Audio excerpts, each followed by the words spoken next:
Well, I'll go ahead and get started. My name is Madeline Ryan, and I am an Associate Director of Admission and one of the coordinators of intercultural recruitment at Emerson. So at this time, I'm going to ask all of my students if they will first introduce themselves. So we'll have about a 30-second overview at the end, so you can learn about each of the different groups, and then we'll get started with the questions.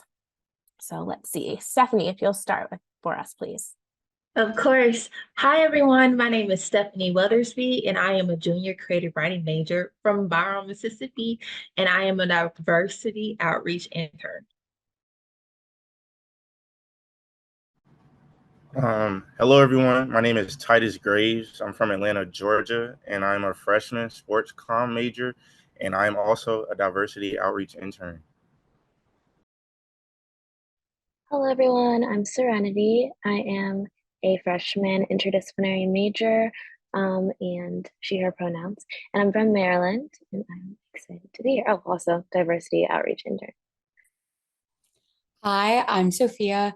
I'm also a diversity outreach intern and I use she, her pronouns. I'm a junior media arts production major from Miami, Florida. And as a DOI, basically what we do is try to ensure that our POCs, like prospective students, are aware of all the resources that we have at Emerson to help adjust to being at a predominantly white university. And we also host overnight programming for students who want to explore Boston and get to know Emerson a little bit more.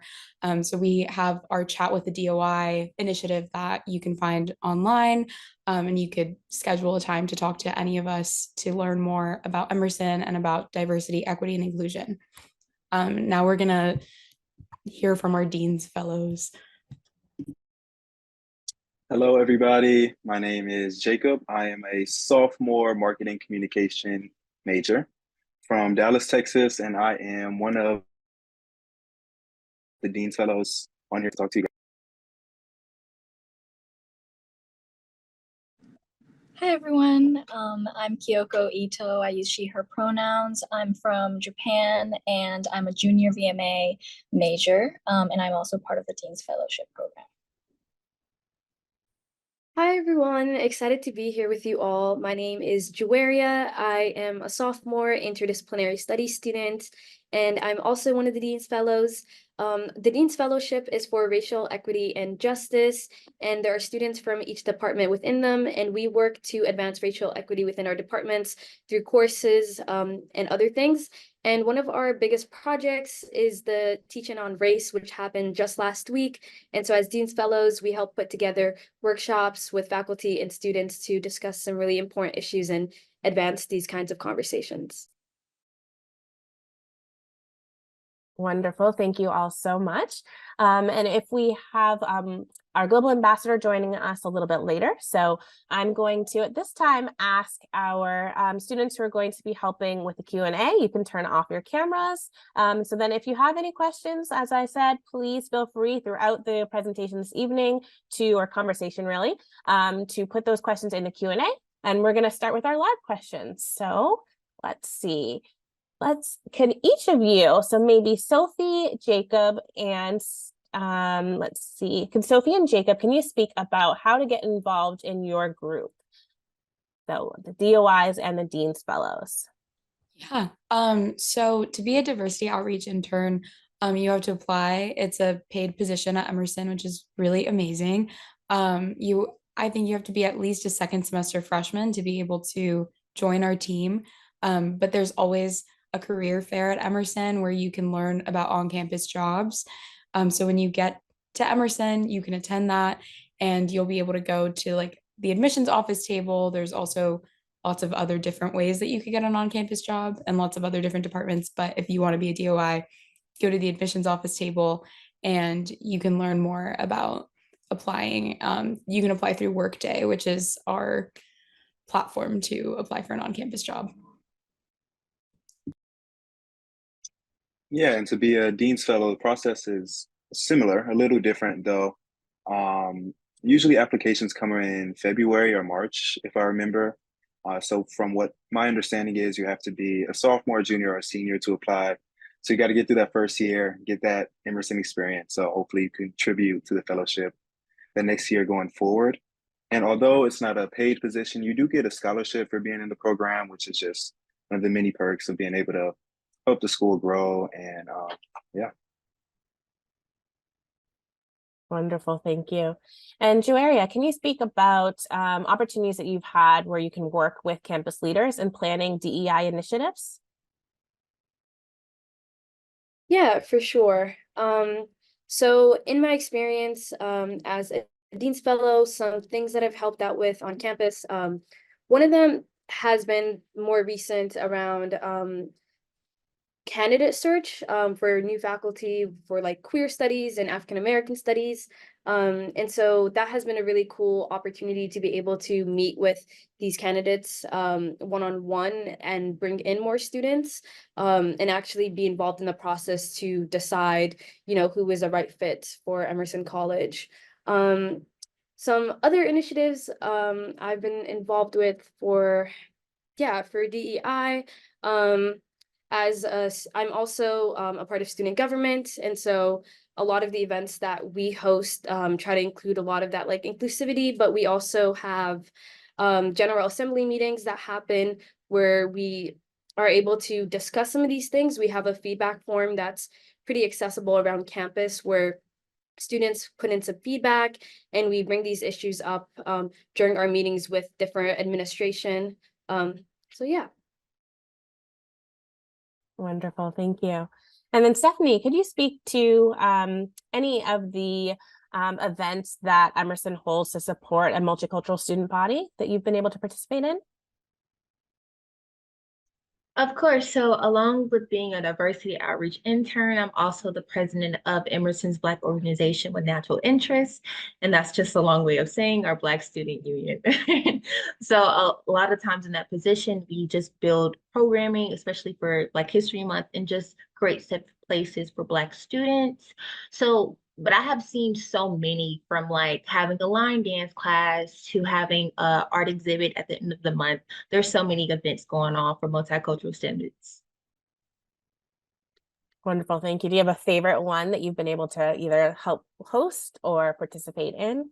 Oh my God, that is such a hard question. Let me think, but I already have an answer. That's so funny. So one of my favorite ones is definitely hosting the coffee house for Ebony. So basically, this is a space for Black creatives to come in, and we have some of everything. The first time we did it, we had a tap dancer, we have a comedians come in, and of course we have poets and singers. So it's really just a multidisciplinary space for like Emerson art to emerge, and it's really beautiful. It's my favorite one. Yeah, and we usually host one per semester.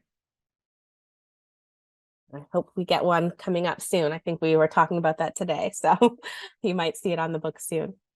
Let's see, can we have Joaria and Sophie, can you speak about some advantages that Emerson's smaller student body might have over larger schools? Yes, definitely. So just for a little background, I went to a very small school when I was growing up, and so I was kind of like, oh, I probably want to go to a big college. I feel like, that would be an interesting experience. But then I came to Emerson and I realized that being in a small community is really, really nice. One thing I value a lot is the relationships I'm able to have with my professors. A lot of the classes that I'm in have between 15 to 30 students. And so that really allows us to get to know our professors on a much more intimate level. And that experience has helped me feel just extremely supported in my academics. Whenever I have like questions about the things that I'm working on, it feels easier to go up to them and go to an office hour than I feel like it would at an institution where, you have hundreds of students in your classes. Alongside that, I think that because it is a smaller school, I think that there's a lot of opportunity to get to know people really well and get involved in different programs and organizations.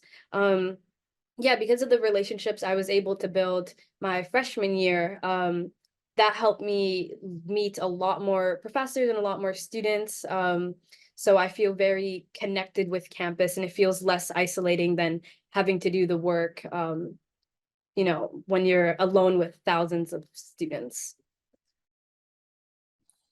Yeah, I completely agree with that. And I also think that when you're trying to go into a more creative career, it's huge to have connections. And the small class sizes really, really help with that, especially in terms of my focus. I really have been focusing on screenwriting. And I'm also a poetry minor, so I'm in a lot of writing workshop classes. Those are really, really small. And it's really nice because the students and the professors have the time to like give a detailed read of all of your work, and they give really good feedback, and you get to collaborate and just see how other people perceive your work. And I've met a lot of people through that I've now been able to keep sharing my work with and keep getting feedback from, even outside of class. And I still have professors who are industry professionals that I can talk to about my scripts and about the projects that I have coming up, and they're really supportive. And it allows you to form actual bonds with the people in your class and with your professors that you wouldn't have at a larger university. And even in my other liberal arts classes, which tend to be a little bit bigger, I've never had a class bigger than like 26 kids. So it's been really cool. I've been able to take classes about religion and about psychology, and I've been able to interact with my peers and do really hands-on work with professors, even in subjects that I'm not necessarily super focused on, but I've been able to learn a lot from them, and they've informed my work so much. And it's been really lovely to be able to have a close-knit community within Emerson and to really be able to make connections through that. Wonderful. Thank you. Yeah, it sounds like some great opportunities for networking for both of you, which is always great and what we speak about, but great to hear some of those anecdotes from you. And I do want to remind our guests this evening that I have a full list of questions to ask our students, but if you start to get some that you'd like to hear about, please feel free to put them in the Q&A, and we can either answer them live or respond directly to you in the Q&A section. So please add your questions. And then I have another one already for Jacob. If you could speak about some of the chances, so what are the chances that as a freshman or as a first-year student at Emerson, I'll be able to be employed on campus? So can you speak a little bit more about employment? I know some of you have touched on that a little bit. Yeah. So I may not have the most expertise in this if somebody else wants to chime in, but I think I have a pretty good general idea. As a freshman, I think you have a high chance of being employed if that's something that you seek out. Emerson has a program called Workday where they put on-campus jobs that you could apply to. A lot of times it'll be tap desk or library positions that Emerson is constantly looking for students to fill these positions. And as a freshman or not, as long as you bring the experience and a good attitude to these, you have a pretty high chance of being hired.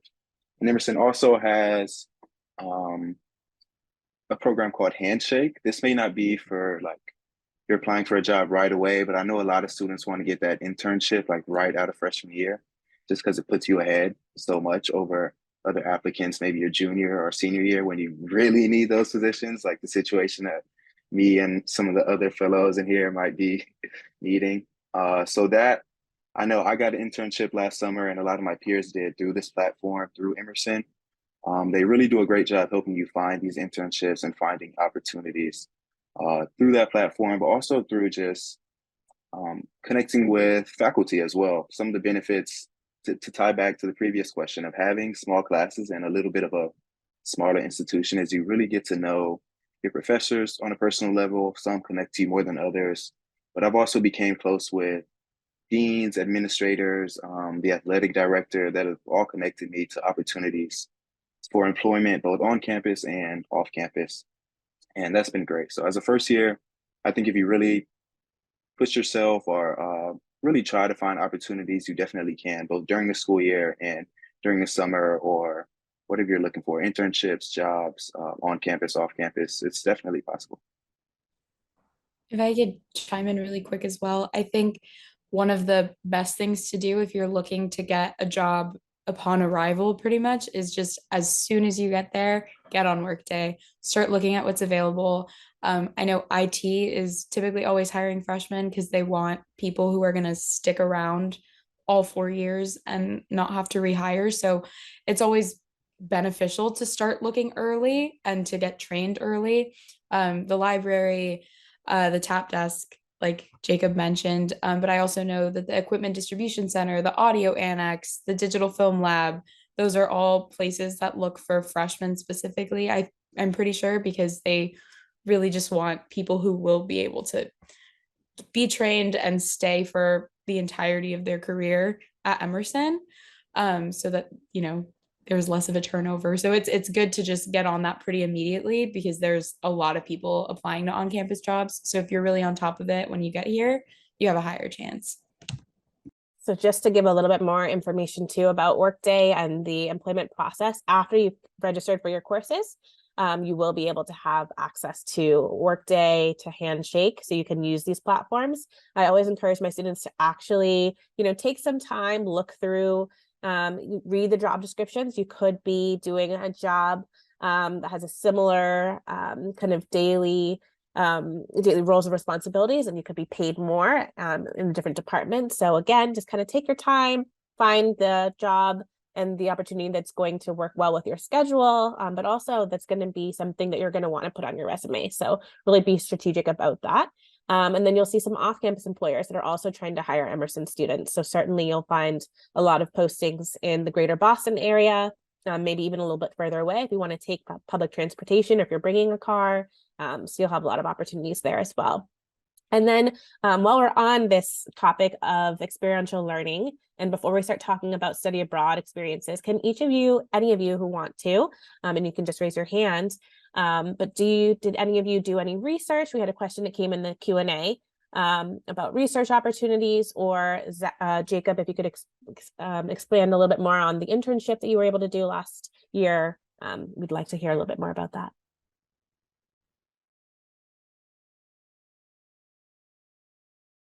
Yeah, sure. I could go into detail about my internship. So I applied through Handshake, got the position, but actually the position was told to me by one of the athletic directors that I knew. He mentioned that I should apply. So I went in, adjusted my resume a little bit to my application and got it.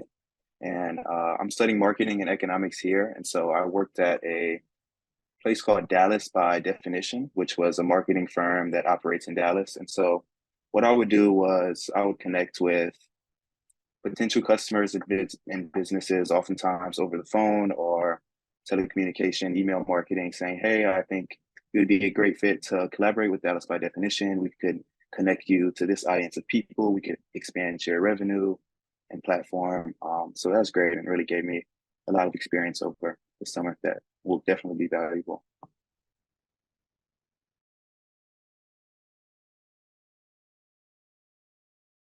Wonderful, thank you. We can move on to the study abroad question. Let's see. So what was your experience like? So Stephanie, what was your experience like as a minority student abroad? Yeah, I would have to say that my experience was very unique. I did the James Baldwin Writers Colony last summer, and so this program is based in Castile, the Netherlands, but it's very dedicated on curating BIPOC writers. And so, and that's a very unique experience, especially being at Castile, which a lot of the villagers are not of color, but it was really nice to be in a community in an environment that was dedicated for us. So for instance, I took 2 classes. I took intermediate creative writing fiction and intermediate creative writing nonfiction, and both of my professors were Black women. And that in-person experience in class really took my work to another level. I think sometimes at Emerson, especially being a Black woman writer who talks about a lot of Black things, workshop is not the most fundamental when it comes to like identity based, right? So being in that space where other people around me knew exactly what I was talking about and I didn't have to over explain was very helpful. But outside of the classroom, we also visited Paris, and most of our excursions was based around the Black expat experience. So I really do enjoy the James Baldwin Writers Colony and how it just curated the experience for Black creatives. We also have the Accra Ghana program, which is a multimedia storytelling based in Ghana. And I had a couple of peers who went last summer, and they absolutely loved it as well. So my experience is overall very good. Yeah, as a person of color, and I would recommend other people of color doing those experiences. But yeah, I can't speak much about the per semester, like fall semester and spring semester. But I did have a couple of peers who study abroad for the fall semester last year, and they loved it as well. You really just have to be smart, no matter where you go into, and no matter if you're in America or overseas as a person of color, and researching these places before you travel is really important, I would say. Yes, and often you will have, orientation and training and a lot of different resources that are shared with you, whether you're going on an Emerson specific program that could be cohort based, so you're traveling together with a group of students, or if you're being connected with other students and, faculty and staff members from other institutions through like a third party organization. We're definitely going to make sure that you have the supports and resources needed, that safety is prioritized. So we have a lot of great opportunities for you through the Office of Internationalization and Equity. A lot of the students that are with us today actually partner with or work for faculty and staff members within this office or staff. So really great opportunities for you there as well. And then before I move on to the next question, does anybody else want to speak about a study abroad experience? Okay, great. So let's see if we can have Sophie, Stephanie, and Jacob speak a little bit more, and actually Juaria as well, all of you, if you can speak to how you were able to build your community before you arrived on campus. Yeah. One of the most interesting things that happened to me, I was applying to Emerson in the midst of COVID. So there was a lot of social media, talking to people online, building connections that way. But every year, someone, I don't know who it is, it's never like Emerson affiliated, but someone always makes an Emerson class of whatever Instagram page, and people can submit like pictures of themselves and put a little bio, and people reach out to each other through there. So I met a bunch of people before I got here. And I tried actively. I was like, okay, well, if there's anybody who's Hispanic, I'm gonna try and reach out to them. If there's anybody who's like in my major or in the honors program, things that I knew I was going to be participating in, or people that I knew would kind of remind me of home, stuff like that. I reached out to them, and I kind of already came with a bunch of friends. I met my current roommate who is Puerto Rican, and we got along really well. We found out we had the same dog. And that's how we kind of became friends. And we just met online. We talked for the entire summer before getting to Emerson, and she's my best friend in the entire world. So it's funny because people are always like, how'd you meet? We're like Instagram.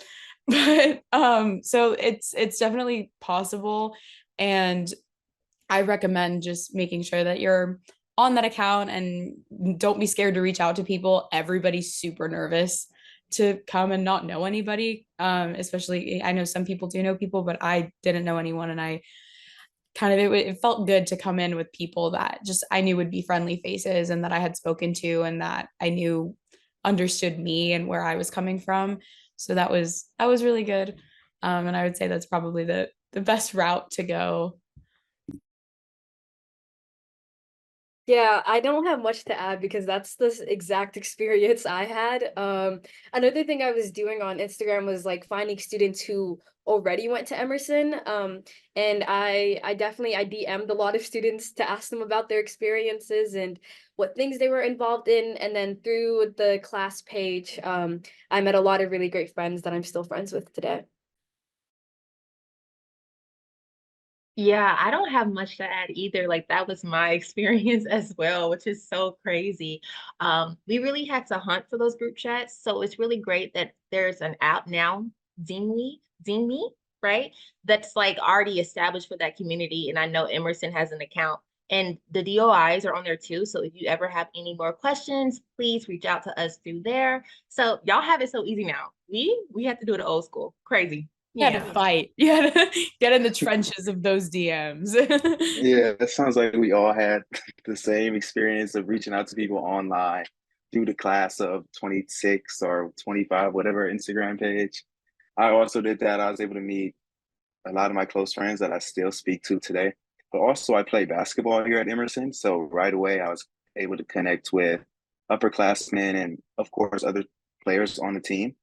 And it really does make all the difference in the world to like come into Emerson with a couple of people you know, or at least vaguely know that you spoke to online.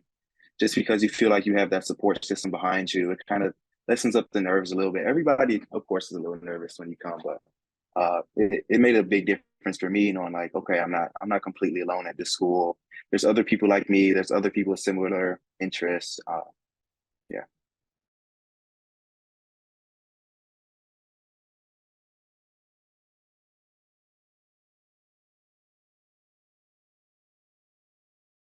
Okay, well, so I'll move on to the next question. So what aspect of your experience at Emerson had the most impact on feeling like you belong here?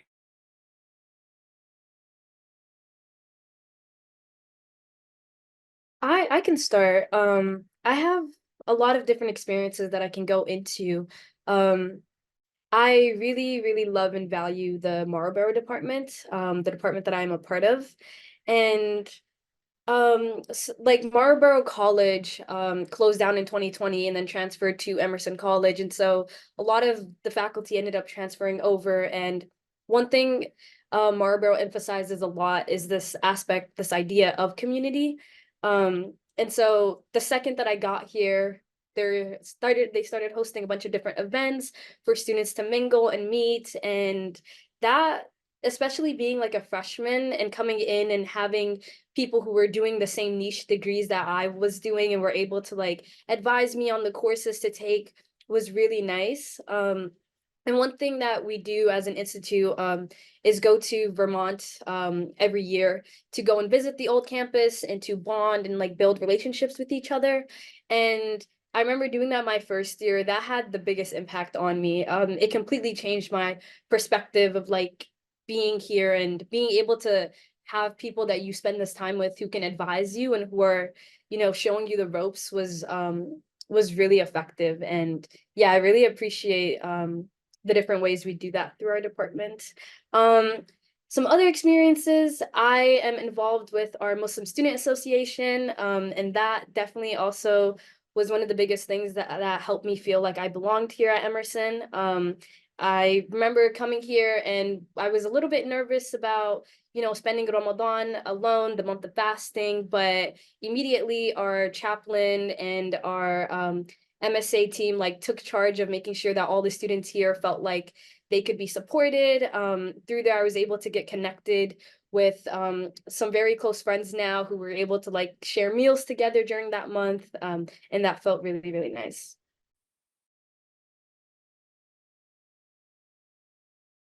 Great. Do any of you want to speak about how you were able to build your community here as well?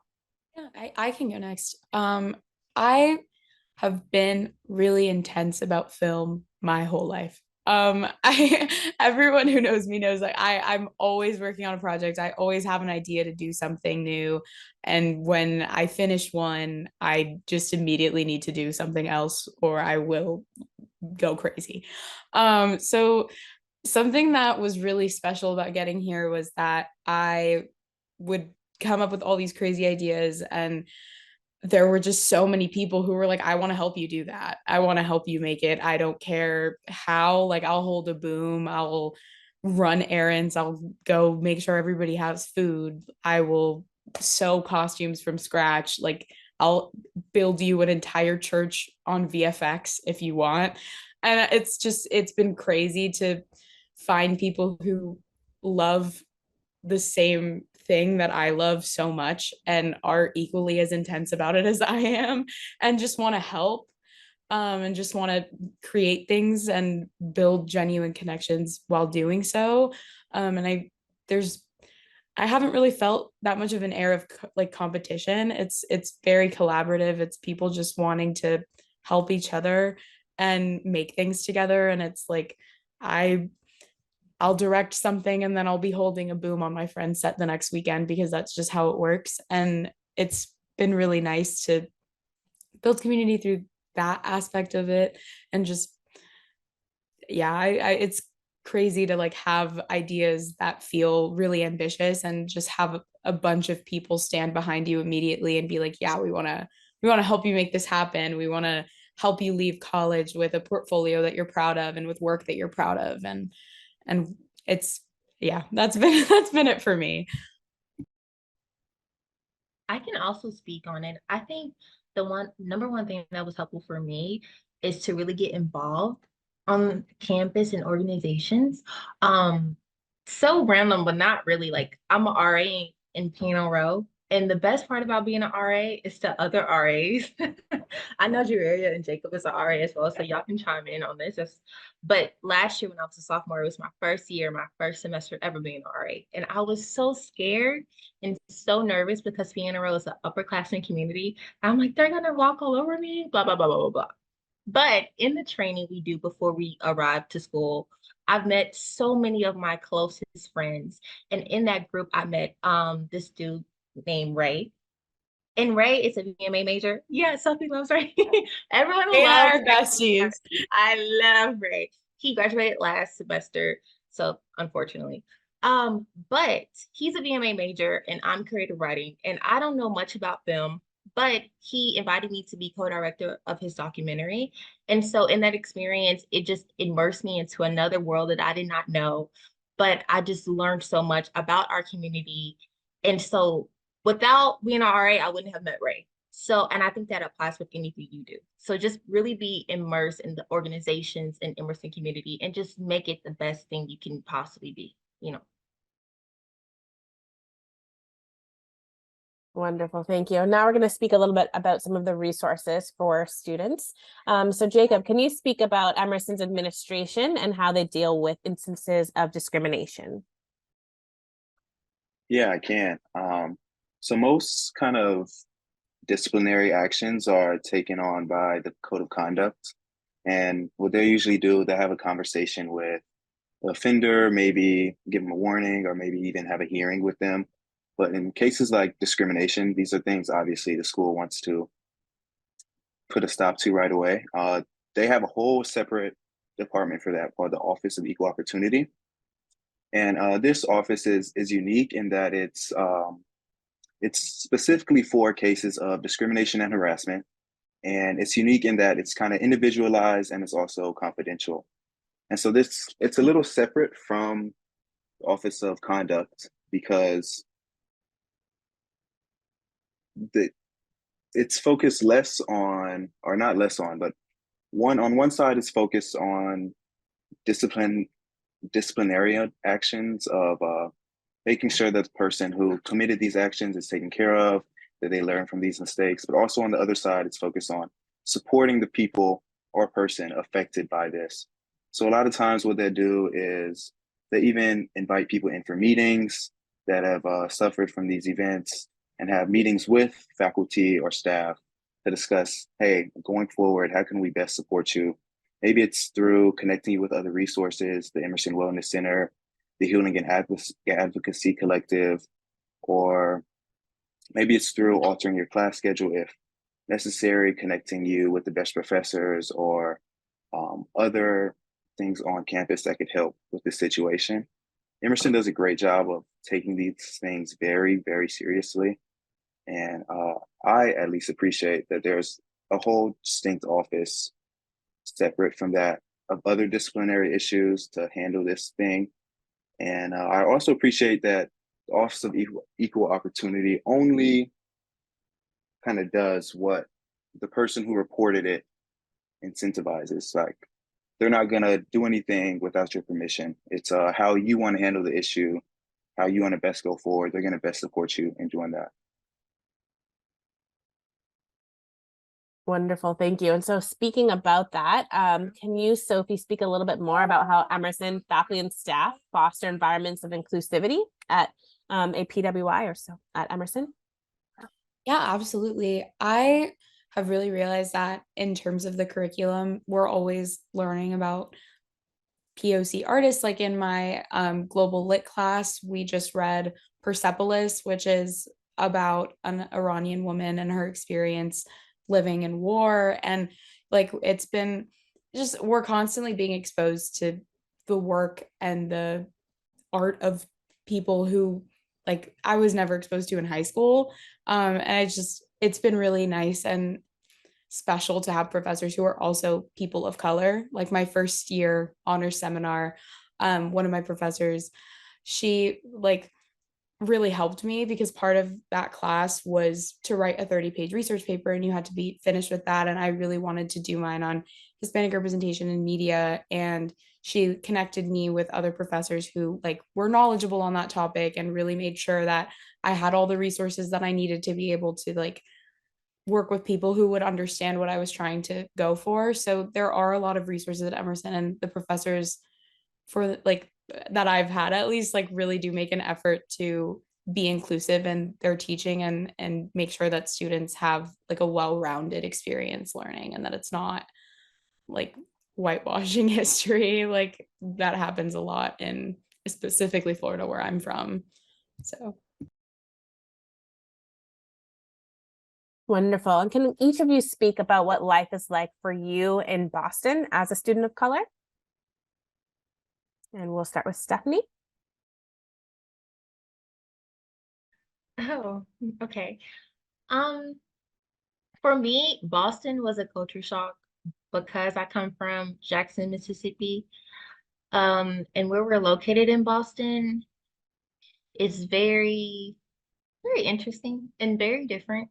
Um, but what I really had to learn is that I had to bring all parts of me into the city and really have to like search for places of my community, whether that's like Roxbury or Dorchester. I just got my hair done and had to go to Dorchester, but being there, it was just very Black and very beautiful. Um, Boston is also very cold, and I'm talking about this now because we have like a winter storm coming in. I think I just had to prepare myself physically as well as mentally to the weather and everything. But overall, there's so much things you can do compared to where I'm from. Like you can go to the MFA, you can take a beautiful walk across the street to the Commons, and there's a lot of hidden gems that you don't really realize, but you have to immerse yourself and you have to get out beyond the downtown area. Is my biggest advice. Yeah. The Emerson bubble is real. That's something I remember like the second I got here, people were talking about that a lot of times students are kind of confined to Tremont and Boylston, but the city is so much more than that. I come from Minneapolis, so it's a pretty good city, but it's not as easy to get around. And I think what I love about Boston is that it's really accessible. There are, especially because we are in downtown, there are so many train lines and bus lines that are right across the street from us. So it makes it really easy to just go and explore. And especially as college students, we get a lot of discounts.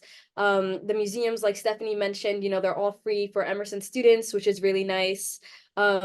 And also, I think there's just such a huge opportunity to connect with other Boston College students, especially because different schools will host events with, other groups across the city. And so you're really able to meet a wide variety of students. And I think that really helps too with like the social scene, because there are so many college students here. There's such a wide range of people that you can meet and like activities to do. So I find it to be really fun. Yeah, I could speak more to that. Yeah, one of the best parts of being in Boston, besides the city, we got the Boston Common right across the street. That's really cool. But also, it's just there's so many universities like within just a few miles. And also, what I figured out is a lot of these Black student unions for other universities host mixers or social events for everybody, for Black students or students all across the city. So I've made connections and made friends at MIT, at Suffolk, a university right down the street. Um, Even at Harvard, I had a cousin that went to Harvard that introduced me to some of her friends. I felt like a real accomplished student when I went over there to the Black Student Union at Harvard, and I made lots of friends over there. Got connected, and even more places. Uh, so even though it's not as diverse of a city, like as like a lot of people may be used to. Like my home city was 40% Black, so it was a little different when I came to Boston. There's definitely ways to find your community, whether it be at Emerson, but also outside of Emerson too.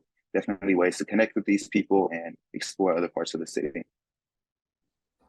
Yeah, I completely agree with that. I think, coming from Miami, all my friends were Hispanic. I really like it was a culture shock to get here and not have that, especially the food. That was really rough for me. Like I would cry. Like I was like, I miss tostones, croquetas, like where are they? Where did they go?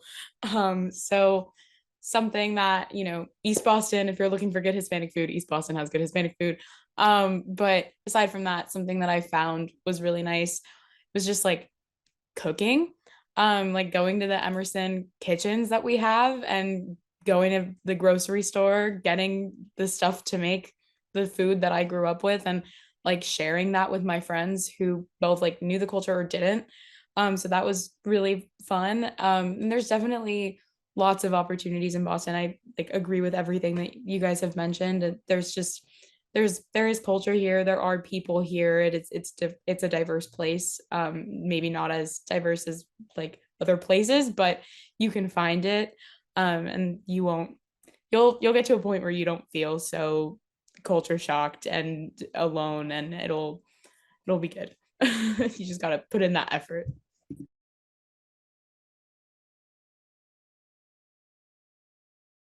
Great. And then can you speak, Sophie, as well, about the opportunities that students at Emerson would have to study outside of their major?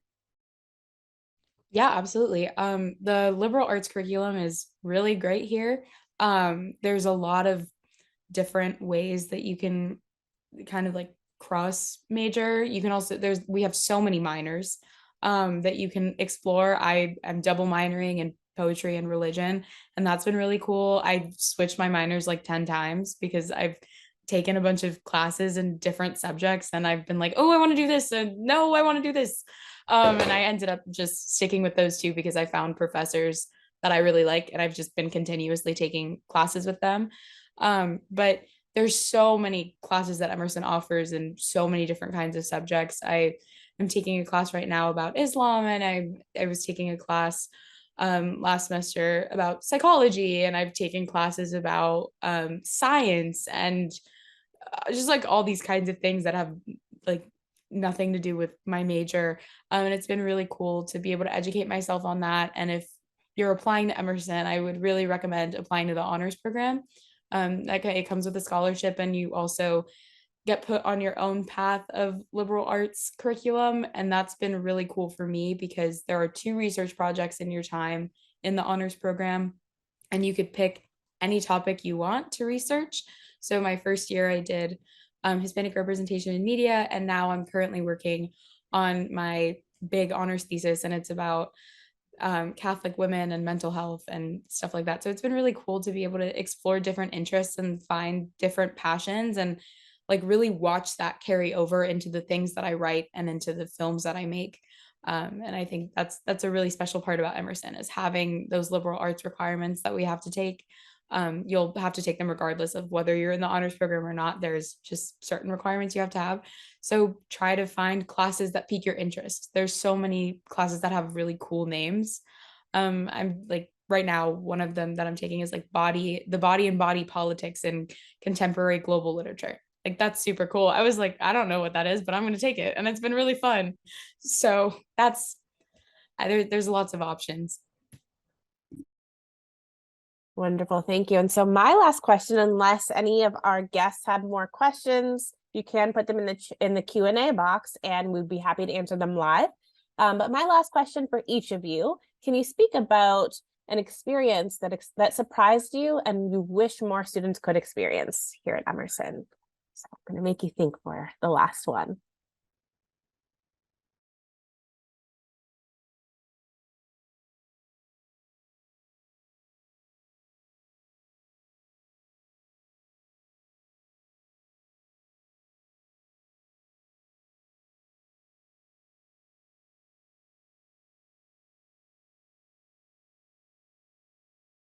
And Juaria, if you have yours ready, we'll go with you first. Um, I will talk it through. Cool. I don't know if this is really that much of a unique experience because I mean, it's an opportunity that any students can really take. But I'm currently doing a directed studies course with one of my professors, and so through the Marlborough Institute, I am studying environmental studies, and I was kind of like, oh, I'm really interested in this particular topic, but I couldn't find a course that was like uber specific. And this professor, who's just somebody in my institute, who I had a lot of conversations with in general, offered to do a directed study. And yeah, the last couple of weeks, I don't think I've ever had this much fun in class. We kind of just like sit and talk through different readings. And right now we're working to get me to go check out the research labs at the New England Aquarium, and I'm really excited about that. So yeah, I don't know if that's super unique, but I didn't know that I could do that until literally a couple weeks before the semester ended last semester, and I'm really happy that I'm doing it. Yeah, that sounds awesome. I kind of have a similar story, a little different. Last semester, I took a class called Environmental Ethics, completely different from my major. I was like, all right, I'm just gonna get through this class, like, so I get back to the ones I really want to take. But then, like, as we got like a week or two into this class, I was like, dude, I love this class. Like, we ended up, in addition to in-class work, of course, we ended up taking a field trip to the MFA, the Museum of Fine Arts. We walked through the Boston Public Garden for a class one day, and I just like loved that class and what the class spoke to about the environment, about sustainability, really hit deep in my heart. And it was very surprising because, you know, at first I was like, this is just a requirement I need to knock off. Like I just get through the class. But as I went in it, I should have went into it with an open mind. Now I go into all my classes with an open mind. I really enjoyed the class, and it's surprising. And I hope that other Emerson students can continue to have these positive experiences as they branch out to other things outside of their major. Yeah, and I can speak next. I love that experience y'all are having with your classes. For me, what was exciting and like surprising was the dining hall having themed meals. Like, so for instance, like it's Mardi Gras, right? So tomorrow for Fat Tuesday, they're gonna have like a themed Mardi Gras meal. And I remember my first year being here, I walked in not even knowing they have like a king cake and like crawfish etouffee, like gumbo. I'm like, what do y'all know about this? It's crazy. Another surprising thing about me is when we have late night breakfast, not about me, but about the dining hall, is when we have late night breakfast. They go so hard. Not only do we have breakfast, but we have seafood. We have lobster tails. It's really crazy. And we have cotton candy. They give us cotton candy for late night breakfast. So they go all out when they want to. Yeah. And snow cones. Um, I would say the thing that probably surprised me the most is just in general how much I feel that Emerson has like opened me up creatively. I ended up so it when you get to Emerson and you're in the honors program, they tell you pretty much immediately that you're gonna have to write a 60-page thesis and that you should start thinking about your topic. So I'd been thinking about my topic, and I, had been taking some religion classes and thinking about how I grew up Catholic, and I ended up writing a mini series over the summer last summer. And each episode was based on a different saint. And I was like, you know what? I'm going to make it. I'm going to make it. And I talked to the head of the honors program, and I was like, I need you to sign off on my location forms so that I can get equipment and so that I can do this through Emerson and write my paper in conjunction with making this mini series. And he was so supportive, so excited to help me. Everybody has been just beyond like supportive of it, and it's a crazy idea, and it's been really ambitious, but it's getting done. We are more than halfway through shooting it, and it's been an amazing experience. And there's been so many I've just learned so much about myself and about the work that I want to do in the future through it. But I was really surprised at how much people backed me on it, because it was a really, really, really ambitious and crazy idea. And everybody was just like, whatever you need, we got you. Like, 110% support. So that was really surprising. And I'm just like kind of baffled that I'll be able to come out of Emerson with like a series completed.